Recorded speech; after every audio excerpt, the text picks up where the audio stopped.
On our planet, there seems to be an infinite number of beautiful places one can visit, with an equal number of spectacular things to admire. It requires nothing more than a curiosity to observe what is all around you. The miracle of nature manifests in countless ways, from breathtaking vistas to the simple movements of a common heifer.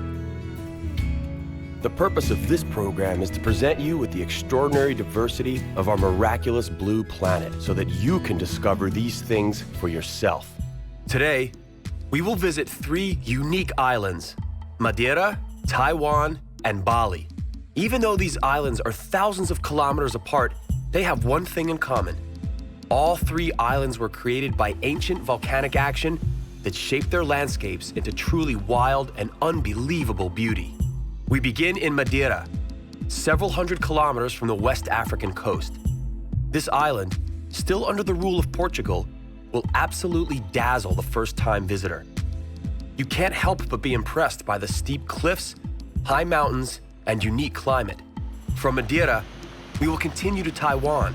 Here we will closely examine Teraco, one of the world's most stunning mountain passes. We will conclude by heading to the mystical island of Bali, where we will descend into the crater of Batur, a monumental volcano.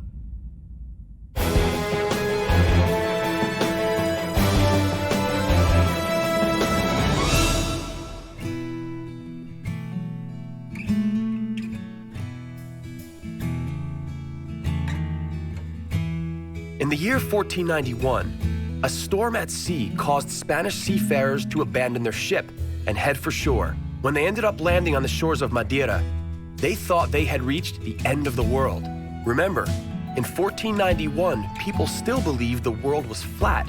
The sight of dark clouds clinging to the peaks of high mountains frightened the medieval explorers so much, they believed they had reached the gates of Hades.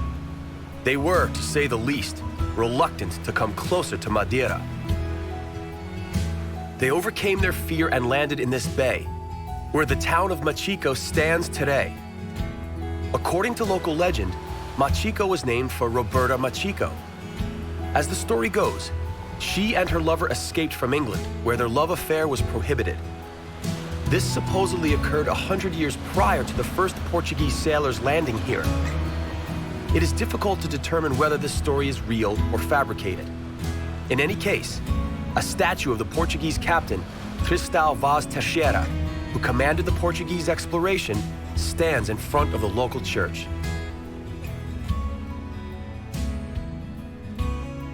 Madeira lies 500 kilometers from the African coastline.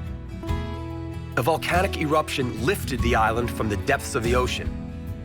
The steep walls of the island extend 5 kilometers into the ocean, and its highest peak rises 1,862 meters above sea level. Tourist guides often point out that Madeira is more suited for gazing than for bathing. Despite being considered the gate to Hades, Madeira is a very extraordinary work of nature. The island is only 40 kilometers across, but the nature of Madeira is so diverse that you may feel as if you have just traversed an entire continent. We begin in the southern part of the island. Here, the Gabo Garau cliff juts 600 meters out of the sea. It is the second highest cliff in Europe. The semi-island São Lourenço stretches eastward. Its wild coastline resembles Norwegian fjords.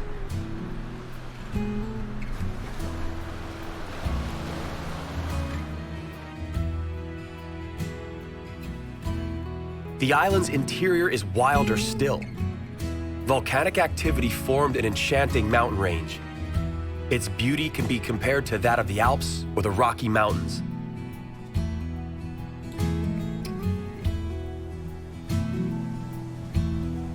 Only a few meters higher, we emerge through the cover of clouds onto the Pau de Serra Plateau. Its rugged, windswept landscape could make you believe you are on the moors of the Scottish Highlands.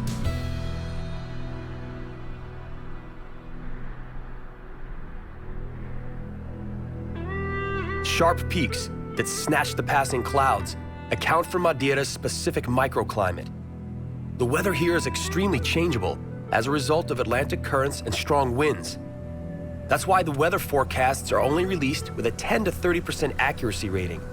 It often happens that while tourists in the southern part are sunbathing, torrential rains are lashing the northern part, and the mountains in the interior are being blanketed with snow. Madeira is sometimes called the island of the never-ending spring.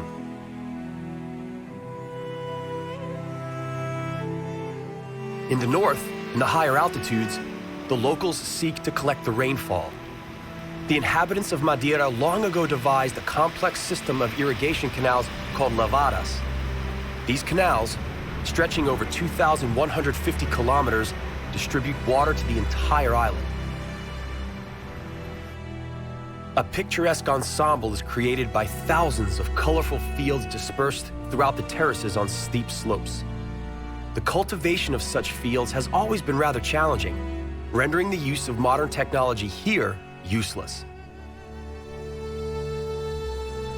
For many centuries on Madeira, agriculture has been the main source of sustenance, but sometimes the land failed to cooperate. To facilitate their ability to respond to land, the people built these quaint little houses. The small dwellings with straw roofing were portable, so that when necessary, the farmers could move easily. As a result, farmers could make the tedious journey to the secluded and inaccessible fields as they required.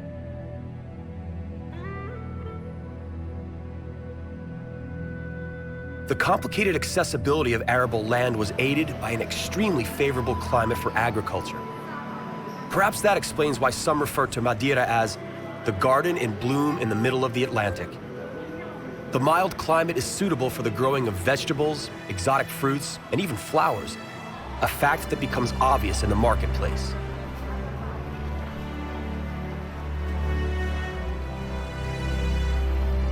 In the time of medieval expeditionary sea voyages, Madeira was used as a naval base. The ships stopped here to refresh their food supplies en route to unknown, faraway lands. They also refilled their casks of wine. A strong spirit was added to the wine to prevent it from going bad in hot weather and long journeys.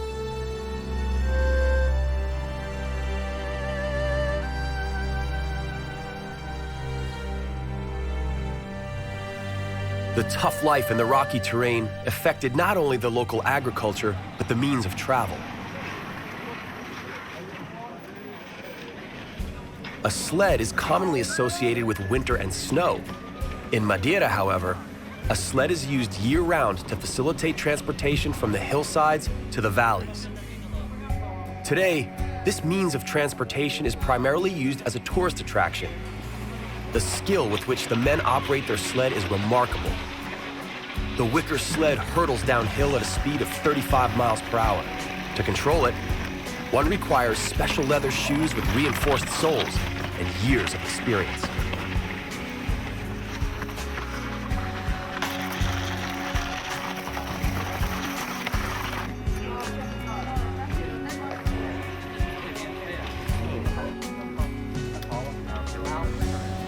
Considering the rugged topography of the island, constructing the local airport demanded considerable ingenuity. Given the lack of flat surfaces on the island, the runway had to be constructed so as to protrude above the sea. This unique construction resembles a giant aircraft carrier. Therefore, the pilots must operate their aircraft with absolute precision. The smallest mistake could result in tragedy. We will complete our exploration of Madeira right here, at the top of Pico Ruivo. Now, we will carry on in the shadows of Portuguese seafarers towards Asia.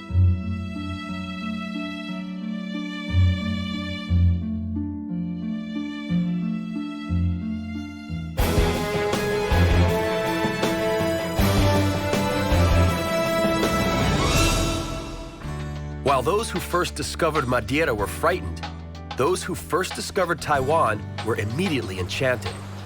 When they landed, they called out in excitement, Ilha Formosa, meaning beautiful island in Portuguese. For several centuries, Taiwan was known to the Western world only by the name Formosa. Today, you'll only find that name in old history textbooks or on very old boxes of tea. Its Chinese name, Taiwan, is no less poetic and fitting. It stands for a terraced bay. Madeira and Taiwan have one thing in common. They are both the result of volcanic activity. Taiwan is believed to have come into being about 150 million years ago. Here, the Earth is still boiling under the crust. Remains of volcanic activity are found in Yangmingshan National Park, located only a few miles from the capital city of Taipei. Hot sulfuric springs rise to the surface through the cracks in the Earth's crust.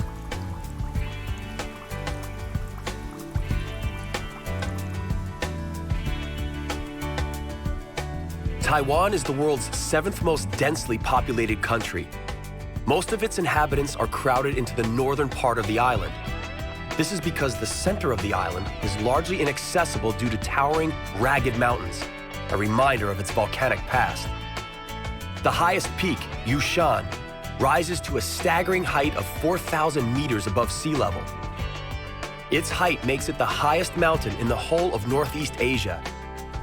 Yushan continues to grow at a rate of 5 millimeters per year due to the continuous pressure of the Euro-Asian and Philippine continental plates. The effects of the pressure of tectonic activity are also apparent in the Teraco Pass. The pass more or less cuts Taiwan in half. It is 19 kilometers long and runs to a maximum depth of 300 meters. Those who first discovered this pass were from a tribe called Amis. They gave it the simple name, Teraco, which means beautiful.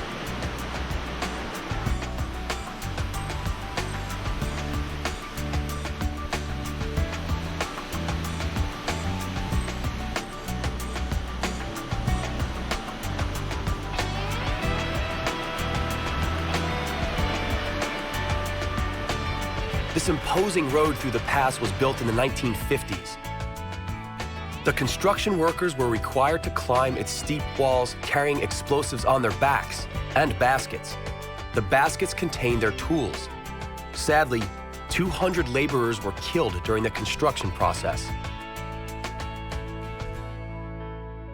Falling rocks, floods, landslides, and even earthquakes often complicated the tough manual work required of these construction workers. Earthquakes are not uncommon in Taiwan.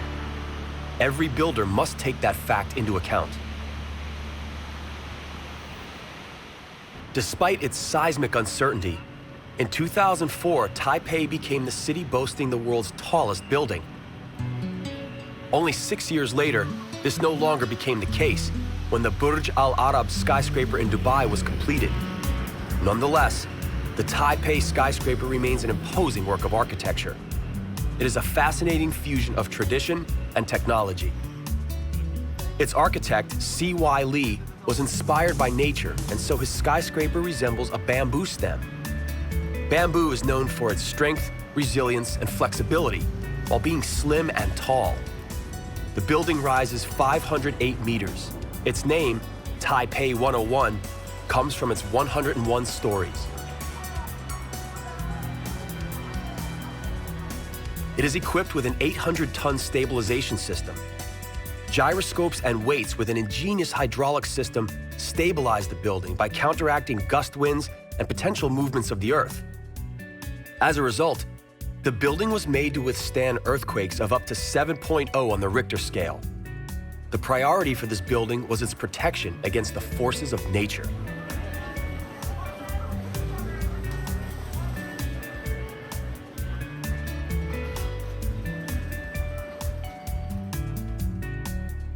From the busy capital, we move back to the very heart of Taiwan.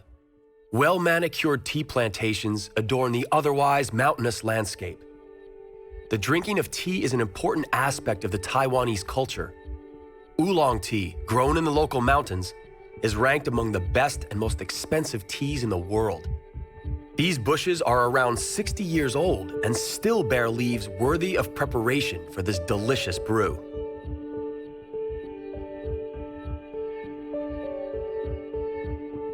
The fog rising from the Sun Moon Lake, the largest water surface in Taiwan, has a huge impact on the taste and high quality of the tea.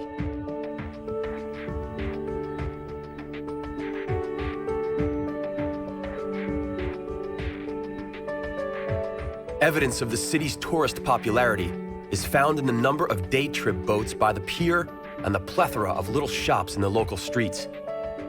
But it is customary in Taiwan for the old and the new, ancient and modern, to peacefully exist side by side.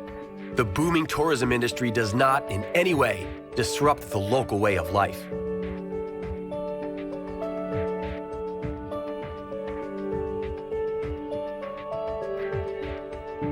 Just as they did centuries ago, the locals hang these little bells in sacred places along the lake's shore. They place a piece of paper with their names inside the bells and ask for the Lord's blessing. The Taiwanese culture has deep historical roots. Indigenous tribes inhabited the island long before the arrival of the Chinese. One of these tribes, the Shao, still reside on the shores of the Sun Moon Lake. The legend is told of the Shao coming to the island because of a white stag. It is said that when the Shao pursued the stag, it attempted escape by leaping into the crystal clear water. Its white body attracted a shoal of fish. The Shao caught and ate the fish. The fish were so delicious, the Shao decided to stay. Today, they still consider the lake and its vicinity sacred ground.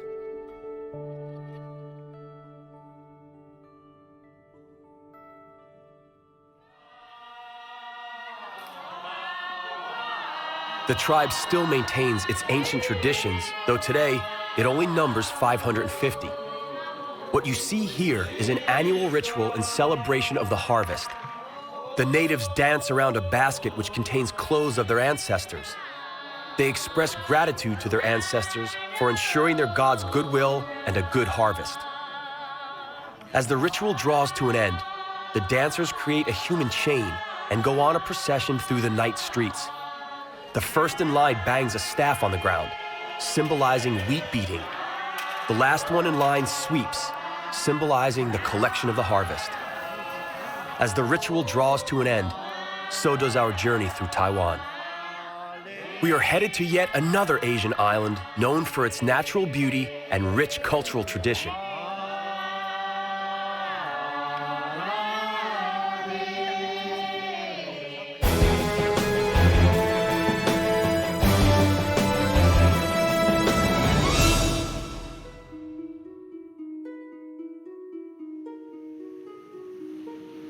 Bali is known around the world for its mysterious, mystical ambiance. It is said that Bali is the last place on Earth where ghosts and demons still mingle among mortals. The Balinese people believe this and take it for granted. Demons and ghosts are deemed to be their natural neighbors and are treated with utmost respect and reverence. Hinduism is the principal religion in Bali. However, the practice of their religion is strongly influenced by ancient animistic cults.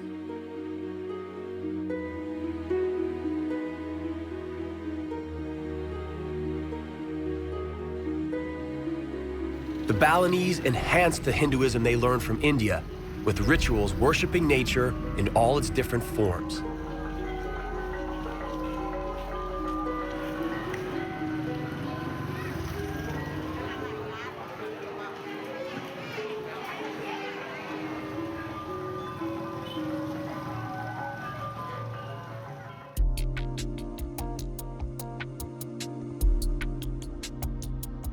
A deep worship of the trees is typical among the people in Bali.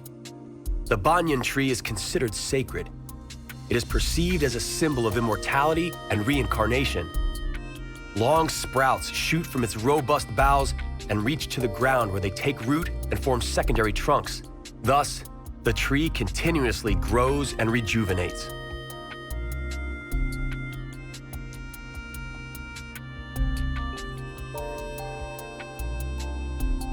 In Bali, volcanoes are worshipped even more than the trees. They are called Gunung Api, meaning fiery mountains. The Balinese believe that mighty demons dwell within. In an effort to appease these demons, they offer frequent sacrifices to the volcanoes. This imposing volcano has two craters. The outer, oval crater has become a lake measuring 17 kilometers in diameter and rising 1,500 meters above sea level. The inner crater is smaller, but rises to 1,800 meters above sea level and is still considered active. It last erupted in 1994.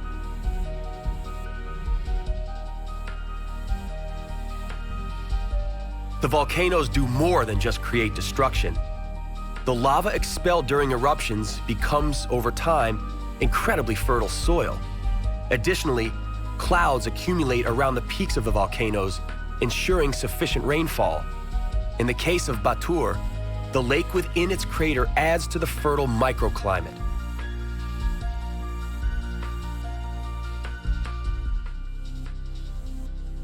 The fertile foothills of the volcanoes are ideal for planting rice. Rice is the most important local food staple.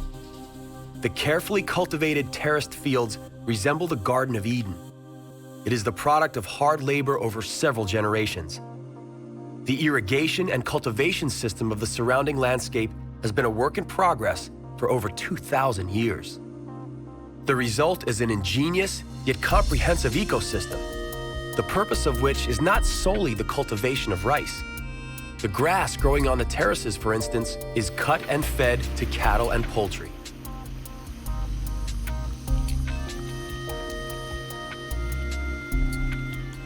Balinese farmers utilize the water system of growing rice. This system is more profitable and at the same time easier on the land. The stems remain in the field after harvests. These are later plowed in. Bringing together water, bacteria, and fertilizer ensures the fertility of the land. In Bali, rice is harvested 2 or 3 times a year. Other crops, such as corn, are sometimes planted simultaneously. The entire village takes part in the manual harvest. It is part of a ritual wherein the blessing of the harvest is combined with the acknowledgement of the goddess of rice, Dewi Sri. The Balinese people seek to live symbiotically with nature. They are well aware of their responsibility to the environment they live in. Through daily rituals, they express their gratitude for nature's gifts. The climax of the religious lifestyle occurs during the temple festivities. The preparation of the tree worship ritual is in full swing in a temple near the town of Tampaskaring. Women prepare rich sacrificial baskets for the occasion. Rice is an integral sacrificial product. It is offered to the gods in a conical shape symbolizing a cosmic mountain. The individual rice grains represent animals, plants, and people. The sacrifice portrays the interconnection of earthly life with the universe and the gods. Here, colored rice dough is being worked. The villagers create all sorts of festive decorations from the dough. The creations are fried in sizzling coconut oil, and when ready, are put together in intricate patterns with spiritual motifs.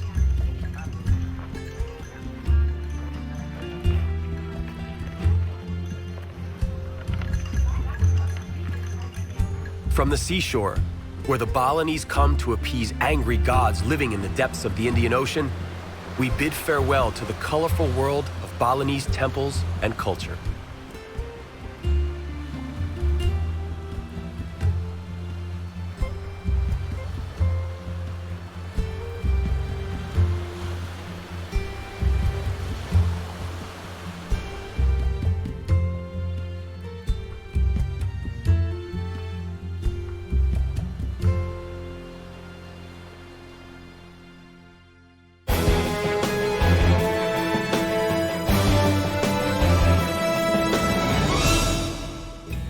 Our journey to the miraculous nooks of our planet comes to an end, for now. On the next exploration of our compelling and bountiful planet Earth, we shall discover that when one hears Mongolia, one should think of more than just the desert and camels. The environment of the Gobi Desert is so diverse, you can find everything from uncharacteristic ice passes to breathtaking waterfalls and lakes. From the Gobi semi-desert, we will move on to the lush, green, northern Mongolian hillsides that provide refuge for Buddhists. 5,000 kilometers further southeast of the Gobi lies Jordan. We will conclude our journey in the footsteps of Indiana Jones, in the Jordanian Petra, and on the shores of the Dead Sea. That's all right here on Miracles of Nature.